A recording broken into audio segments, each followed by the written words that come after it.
You know that creeping, awful panic when your phone is at like 2% and you suddenly realize you forgot your charging cable? Oh, yeah. It's the worst. Right. Your screen dims, you start frantically closing apps, and you're just praying it survives the trip home. Well, I want you to scale that feeling up. Imagine that phone weighs 4,000 pounds, Mhm. you are driving it down a totally strange highway in the middle of the night, and the only outlet for 50 miles has a smashed digital screen. And it completely refuses to communicate with your car. Yeah. Yeah. It is a uniquely modern flavor of helplessness, honestly. Exactly. Because you aren't just out of physical fuel like in a traditional gas-powered car. Right. You are entirely locked out of a digital ecosystem. That is the perfect way to frame it.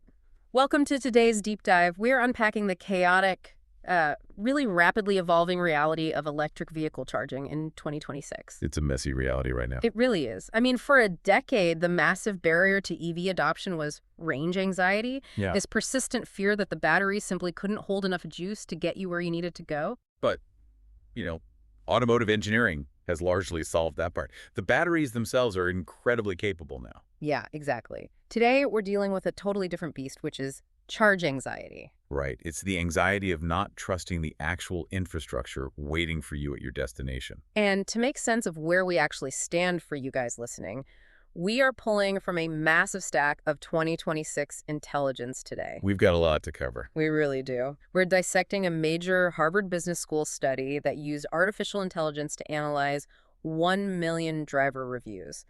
We've also got the engineering specs on these crazy new battery buffered chargers that bypass the power grids entirely. Plus, we've got market data on the exploding mobile charging industry. Right, and the latest international insurance reports that are fundamentally changing the liability of just driving an EV.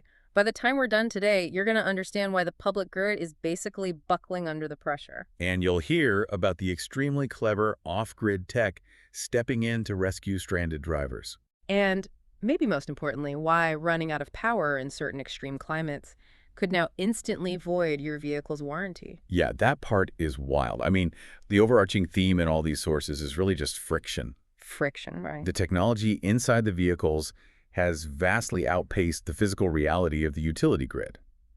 And that friction is creating a landscape full of broken promises, but also, some really fascinating technological workarounds. Let's start with those broken promises, actually, because the sheer scale of the unreliability is staggering. It's pretty bad. So this Harvard Business School study led by Omar Asensio, they trained an AI model to read and categorize over 1 million consumer reviews left by EV drivers across the globe over a 10-year period. A massive data set. Massive. And when they isolated the data for just the U.S. market, they found that public EV chargers are only 78% reliable. Which is honestly unacceptable for critical infrastructure. Statistically, that means 1 out of every 5 times you pull up to a public charging station, you just cannot charge your car. 1 in 5. Yeah. The equipment is either completely dead, or the software is glitching out, or the payment reader is broken. I try to think about applying that 78% standard to traditional gas stations. Oh, people would riot. Literally. Hmm. If you visited 10 gas pumps and 2 of them were completely non-functional or swallowed your credit card without giving you fuel, there would be absolute consumer outrage. And if you read the raw reviews from the study, the drivers are furious. It's not just the broken screens either. A huge pain point is what the data calls Wild West pricing. Oh man, the pricing. Imagine pulling up to a regular gas station, right? There is a massive glowing sign visible from a mile away telling you exactly what a gallon costs. Right, it's totally transparent. But with these public EV chargers, the pricing is incredibly opaque. You have to download like 3 different apps just to figure out the rate. Sometimes they charge you by the kilowatt hour, sometimes by the minute. Yeah, and the rate fluctuates based on the time of day or the speed of the dispenser or whatever specific network you happen to be using. One reviewer in the dataset literally wrote, "Holy moly, don't come here unless you are desperate." Which is such a telling quote. I mean, the opacity really stems from a lack of standard regulation.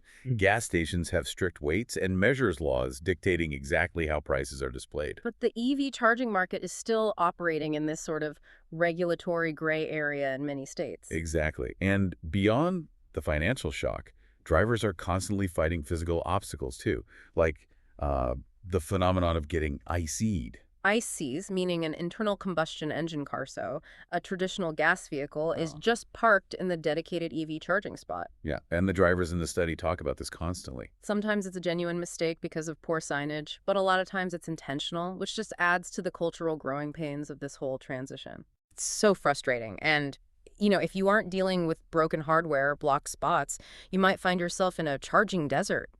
The sources really highlight areas where public infrastructure isn't just lacking, it's actively disappearing. Ferry County in Washington State and Wise County in Virginia are prime examples of this. Right. These are states with high EV adoption overall, but these specific rural counties have literally zero public chargers. Ferry County actually had one and they lost it. Probably due to maintenance costs or just low utilization. Exactly.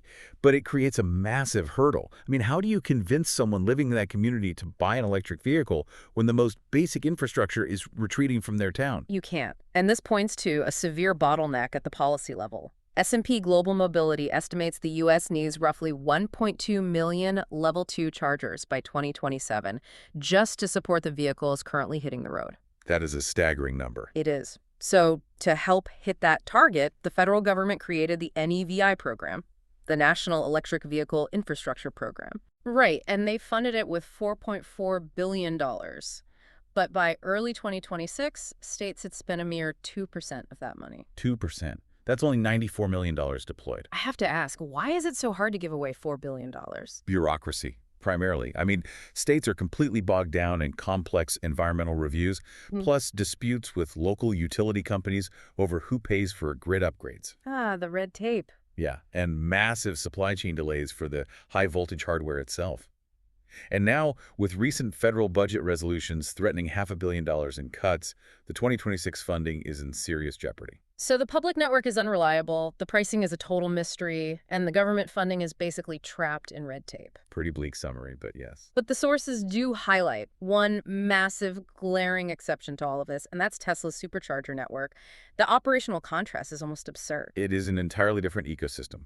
Within the U.S., Tesla operates around 37,000 fast-charging ports. Which is huge. Yeah, it accounts for about 52% of the country's total fast-charging infrastructure.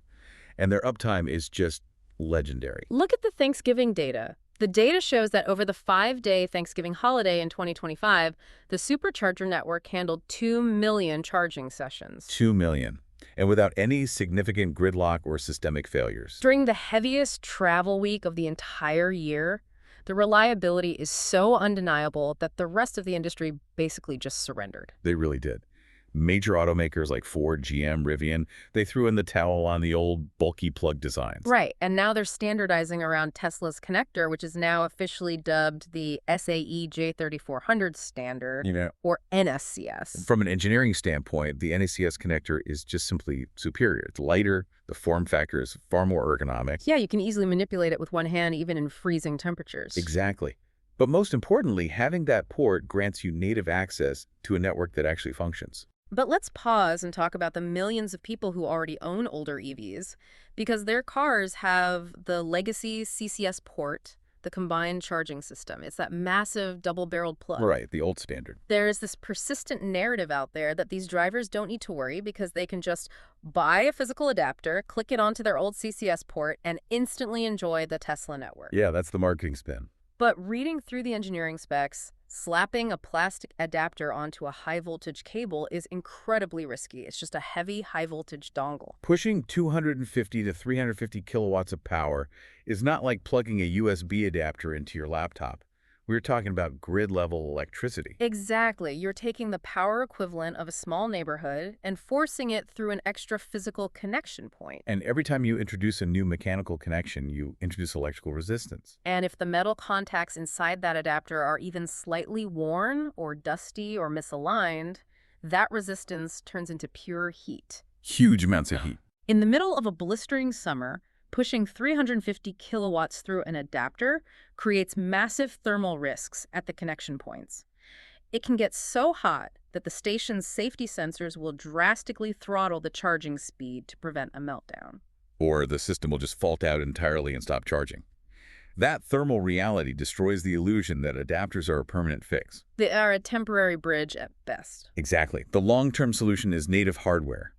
But, and this is the big but, Even if every car on the road magically had the perfect native plug tomorrow, we would slam headfirst into a much larger physical wall. The utility grid itself. Yep. Which brings us to the million-dollar question.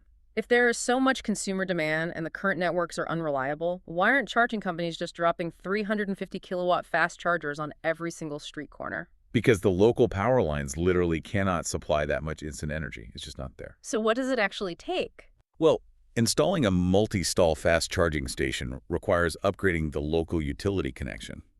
You have to ask the power company to install massive new transformers. And that takes time. A lot of time. Yeah. That process typically takes 12 to 24 months of waiting, and the utility will charge the site owner anywhere from $80,000 to $250,000 just to connect to the grid. Wow, just for the grid connection. Yeah.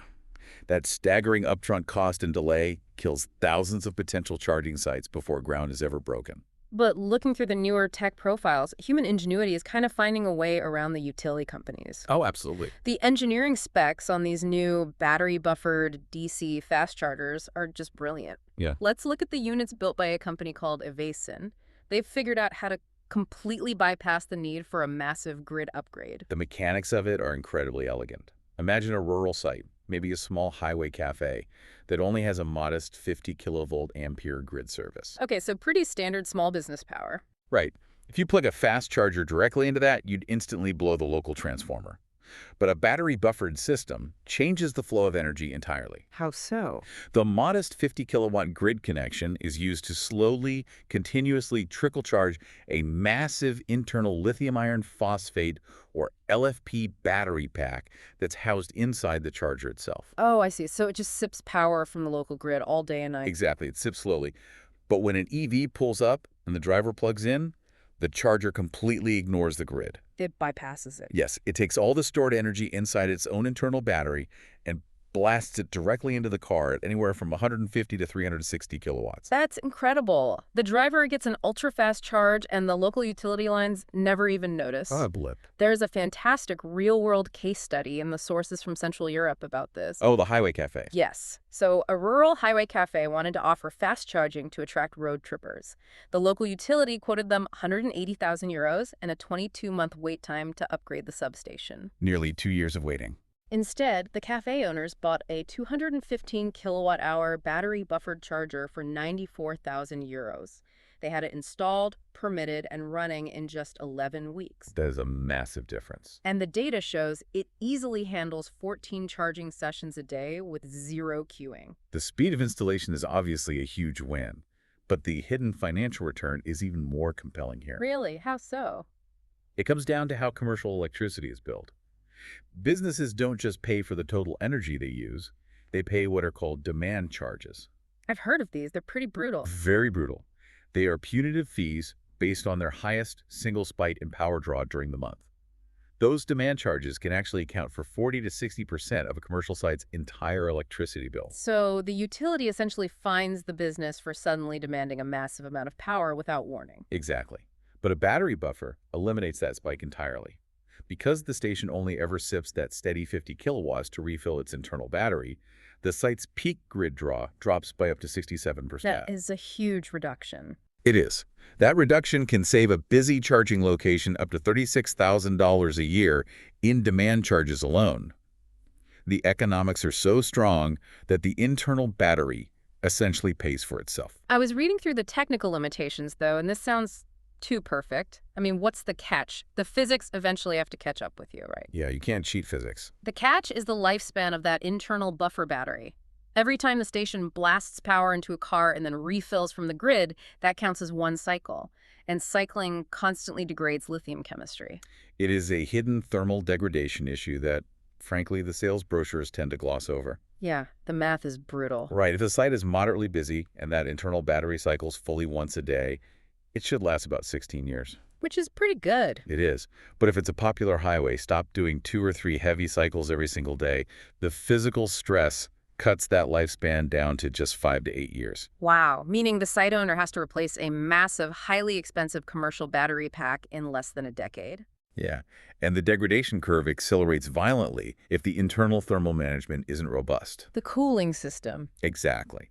The engineering specs state that if these buffer units are installed in climates where the average summer temperature exceeds 30 degrees Celsius, active liquid cooling for the buffer battery is absolutely non-negotiable. So you can't just throw a fan in there. No.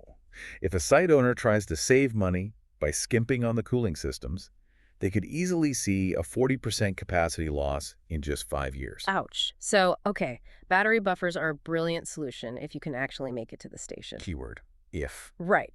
But what happens if you're driving through one of those charging deserts we mentioned earlier? Your battery indicator hits zero and the car simply stops. You can't just walk to a gas station and walk back with a plastic jug of electricity. No, you can't.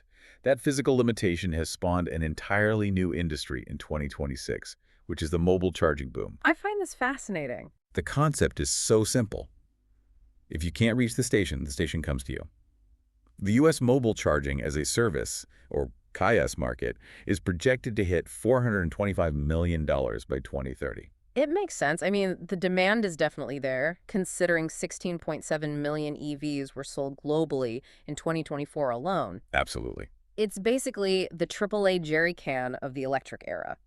But the mechanics of a rescue charge are totally different from a tow truck bringing you a gallon of gas. I mean, they aren't sitting on the side of the highway filling your EV battery to 100%. Oh no, that would take far too long and require a massive mobile power plant.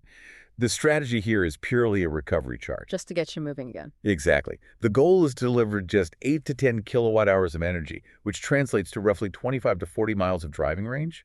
Statistically, that is just enough energy to get the stranded driver to a working, stationary fast charger. And the diverse technology companies are using to accomplish this is fascinating. There are so many approaches right now. Right. Like in the UAE, they are rolling out these mobile flash charging vans in Dubai and Abu Dhabi that can pump 15 to 20 kilometers of range into your car in just 20 minutes. And then you have a company like Nuvera deploying their hydrocharge units. Which use hydrogen, right? Yes. They rely on hydrogen fuel cells to generate zero-emission electricity completely off-grid. The sources note they are incredibly popular at seaports or on Hollywood film sets. Oh, because waiting on a city electrical permit would halt the whole production. Exactly. But perhaps the most pragmatic approach we found is from a company called L-Charge. Oh, the service trucks. Yeah. They engineered the smallest 60-kilowatt DC fast charger on the market and integrated it directly onto the bed of heavy-duty service trucks, like a Ford 250 or 550. I love the L-Charge setup because it has a brilliant, slightly ironic twist to it. It really does. The charger doesn't actually draw power from a giant, heavy battery sitting in the truck bed. It generates the electricity using the truck's own gas-powered engine. Yeah. They hook it up to the power takeoff, or PTO, which runs on natural gas. It sounds totally counterintuitive to use a combustion engine to rescue an electric vehicle. It's very ironic. But functionally, natural gas acts as a highly efficient, lower-emission bridge fuel. That makes sense. And by using the engine's PTO instead of hauling thousands of pounds of backup batteries, the service truck stays light enough to actually carry traditional roadside tools. Oh, right. So they can jumpstart a 12-volt battery or change a flat tire and provide an EV recovery charge all from the same vehicle. It's a complete roadside rescue package. Okay, let's pivot to the absolute worst-case scenario. You're stranded, a mobile charging van isn't available, and you have to call a standard tow truck. This is where things get really serious. Yeah. For you listening, the rules of physics have fundamentally changed the rules of the road in 2026. If you handle this incorrectly, you could destroy your vehicle. This is critical. Yeah. If your EV dies, you must demand a flatbed tow truck. The traditional method of towing, called dolly towing, is catastrophic for an electric vehicle. Dolly towing is where the truck lifts the front wheels and leaves the back wheels rolling on the asphalt, right? Exactly. And it's dangerous because of the regenerative braking system. Spot on. When those driven wheels spin on the asphalt, they physically force the EV's electric motors to turn. Like a generator. Yes, the motors act as massive generators, producing high-voltage electricity. But because the car is powered down, that electricity has literally nowhere to go. It just backs up into the system. The energy backs up and literally burns out the motor windings. That mistake takes 10 minutes causes tens of thousands of dollars in damage, and instantly voids your manufacturer's warranty. That is terrifying. Every major automaker now mandates flatbed towing exclusively. And the headache doesn't stop with the tow truck either. The international insurance data reveals some incredibly harsh new realities regarding dead batteries. The policy changes are quite severe. The sources highlight a specific quirk in the United Arab Emirates. Under their standard 2026 comprehensive motor policies, if you run out of charge on the highway, it is not classified as a mechanical breakdown. It's a totally different classification. Legally, the insurance companies classify a depleted high-voltage battery as driver negligence. And the consequence of that classification is huge. It means standard roadside assistance will flat out refuse to cover the cost of the tow. Wow. Unless the driver had the foresight to purchase a premium EV insurance rider, they are paying for that expensive flatbed totally out of pocket.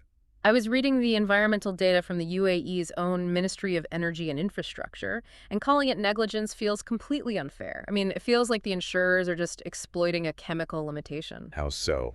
Well, in extreme summer heat, when ambient temperatures cross 45 degrees Celsius or 113 Fahrenheit, an EV's real-world range can plummet by up to 30%. Oh, the thermal management drain.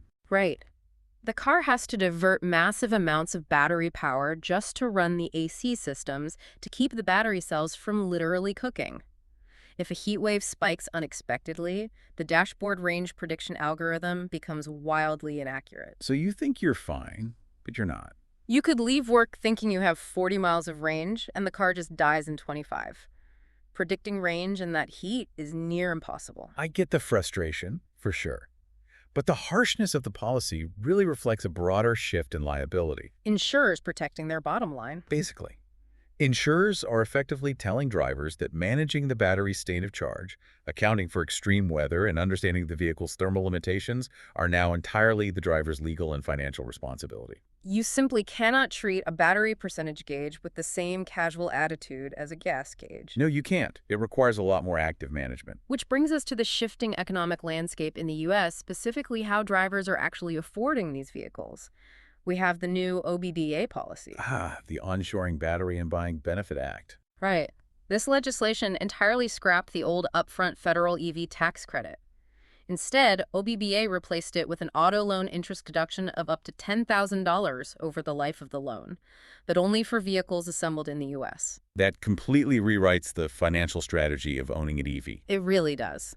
By removing the instant point-of-sale discount and replacing it with a long-term financing benefit, the emphasis moves entirely to the total cost of ownership over 5 to 7 years. Right, because you don't get that money right away. Exactly. Controlling your daily operating costs is now the only way to ensure the vehicle actually saves you money. And based on everything we've discussed today, the 78% reliability, the Wild West pricing, the grid bottlenecks, the ultimate charging strategy for 2026 becomes very clear. It really does. You have to treat public DC, fast charging, even the super reliable Tesla superchargers strictly as highway fuel. It is a premium service designed for long-distance travel, not a daily habit. If a driver relies on public fast chargers for their weekly commute, they're just exposing themselves to erratic pricing. Plus, the potential battery degradation from constant thermal stress. Yeah, and the sheer inconvenience of broken hardware.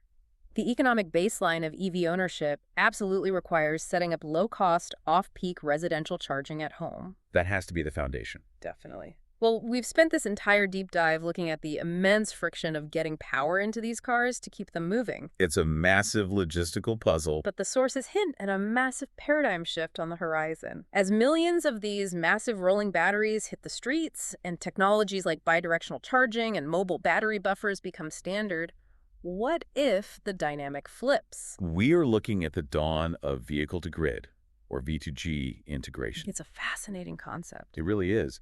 In the near future, during extreme weather or catastrophic utility failures, the grid won't just be struggling to charge the cars. The power grid itself will actually survive by tapping into this massive distributed fleet of idle EV batteries. So the cars will keep our city's lights on? Exactly. They'll stabilize hospital microgrids, keep emergency communications online. It reverses the whole relationship. So the next time you're sitting in traffic, watching your battery percentage slowly tick down and feeling that charge anxiety start to creep in, take a breath. You're part of a bigger system now. You aren't just driving a car anymore. You are physically piloting a vital mobile node in the future of the global energy grid. Thank you for joining us on this deep dive. Keep exploring the invisible infrastructure powering your world, and we'll catch you next time.